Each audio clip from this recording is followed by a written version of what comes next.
Europe 1, 6h36. Et on va réparer une injustice tout de suite avec vous, Anissa Mbida. Bonjour. Bonjour, Le Julie. Made Bonjour, in France, avec un coup de projecteur donc sur une entreprise française qui est totalement méconnue alors qu'elle est leader mondial. Oui, on part à Bussy-Saint-Georges, en Seine-et-Marne, département 77, pour découvrir la société Hologramme Industrie.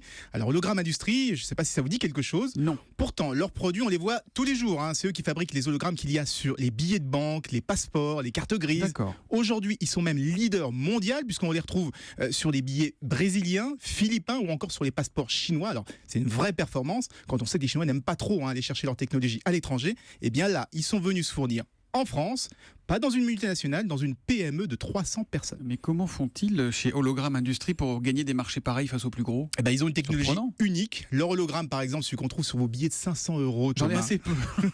J'en ai même jamais vu, je crois. C'est le seul à réussir un effet de permutation de couleurs quand on le bouge. Et donc, ça intéresse évidemment tous ceux qui luttent contre la contrefaçon de documents et la fausse monnaie. Du coup, ils doivent avoir du travail dans certains pays, j'imagine. Et oui, 90% de leurs ventes se font aujourd'hui à l'international, ce qui est assez rare. Et du coup, ils en profitent pour changer de nom aujourd'hui. Maintenant, il faudra les appeler Suris, URYS. D'accord. On reproche souvent aux entreprises françaises de ne pas exporter. Là, on a la preuve que quand elles s'y mettent et qu'en plus elles innovent, elles peuvent se faire rapidement une place parmi les leaders mondiaux. Il y en a beaucoup d'autres dans ce cas et on en reparlera ici même. Le billet de 500 €, il est de quelle couleur ? Il n'est pas violet, non ? Un truc comme ça, non ? Je crois que c'est ça. J'en ai jamais vu, moi. Rose, il paraît, oui. S'ils peuvent nous en envoyer un ou deux pour qu'on puisse vérifier. C'était la société Cerise, ex-Hologramme Industrie.